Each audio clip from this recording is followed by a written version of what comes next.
Hey there everybody, thanks for joining me.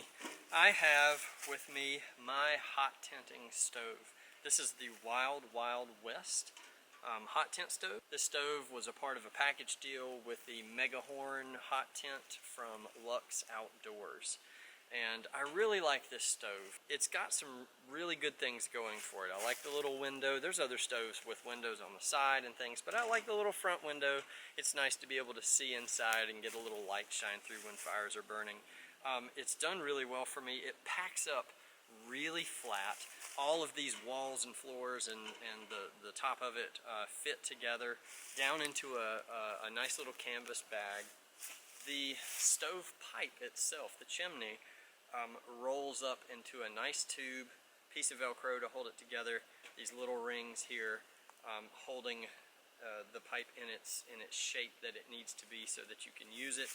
I really like this stove, but it does have a major flaw in my opinion, and I'd be curious to know if anybody else who has it also dislikes this piece, and that is the adapter piece that connects the stove itself to the actual pipe. That piece looks like this right here. It's very flimsy. It's got kind of a little wing nut with a bolt through it that you have to kind of get just right. It has these teeny tiny little pegs, about 4 of them all around, and it sits inside there like that. And then the pipe that runs out of your tent fits over this piece, but only to these pegs right here, which are really high up. Now that saves you a space here, and there's a reason for that, and I'll talk about it in a moment, but it sits right here, and it just came off. Let's see if I can get it back on there one-handed. I probably won't be able to. Well, herein lies some of the problem. It's flimsy at best. It's not a good connection. There's nothing that, you know, connects or attaches this pipe to the adapter. It basically balances. It relies on the jack of your tent, so you have to have it perfectly straight up and down. If you don't, it'll like kick over to the side at an angle one way or the other. This is just a cantankerous, that's the word, cantankerous piece of equipment, this little adapter. Now what it does have, it has slots on the sides, and you have a piece to slide in which you can use as a damper, and you have a spark arrestor. So I'm getting rid of this piece, and I want to show you what I've done to fix and replace this piece, and while it may not be perfect, I like it a lot better. So let's get rid of this piece. What works for me is really simple. I drilled 3 holes here in the top around the hole. I'm not going to try to tell you what size drill bit I used and what you should use. Here's how you should match it up. Go get you some S hooks, right? Just like a typical little S hook you could hang, like, you know, ferns and planters and things from. Go get these and try to match the diameter of this S hook to your drill bit. I can say this, you want it to be a tight fit, but you want the S hook to be able to go through these holes. So here's what I do. I take the S hook and I place it through the hole like so, and I continue to hook it around and push until this piece lays right there. I've got it sideways, but so now it's laying like this, and as I'm putting my finger on it so it doesn't slide, and as you can see, there is now a hook in there. And so now you're probably kind of getting the idea of what I'm going for. I'm going to do this for each of these, hooking it through and letting it lay down, hooking it through and letting it lay down. One of these holes, actually that one that just slipped, is actually a little bigger than the diameter. That was like the first one I did, and so it slips a bit. The other 2 really don't, but this one occasionally, and if you drill your hole too big, that S ring is going to slip through like that one does. So keep all your fittings really tight. What you're seeing when you look in are 3 hooks that are sticking out inside the diameter of the opening. And now just run the tube inside and have the hooks underneath the pipe holding it in place.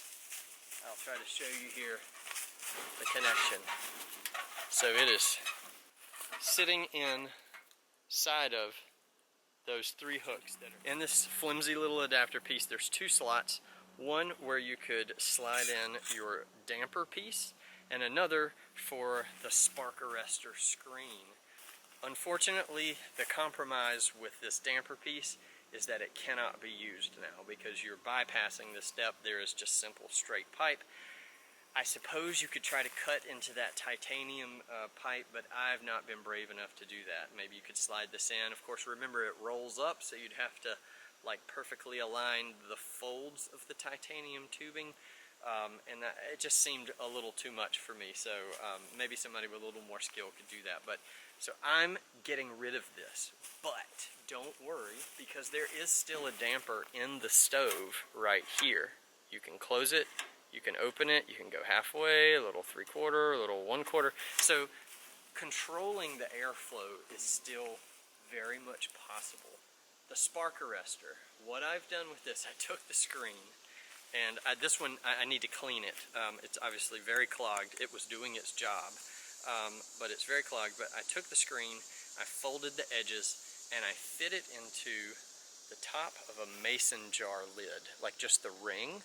Now, like I said, this is really dirty. I need to wash it before my next outing because this is clogged up. What I do now is I set it on top of the pipe. Just imagine this end sticking through the tent and that sits on top, which in a lot of hot stoves, that's how they work anyway. So now it's just functioning in a different position. So before you ask, yes, I have used this technique. I want to put a couple of videos here. I'm going to link a video now where you see the original setup with the flimsy adapter piece fail on me in the snow and I had to bail. I had to bail like in the middle of the night because the tent was filled up with smoke and I just couldn't fix it. I had to go home. And now I'm going to put up a video here where I used my system. It was in springtime. It wasn't winter, but it was cool spring in a rain event in the hot tent. And I used my system and it worked fine. It was flawless. I didn't have any smoke coming through into the tent, nothing like that. I have not used my setup yet in the winter.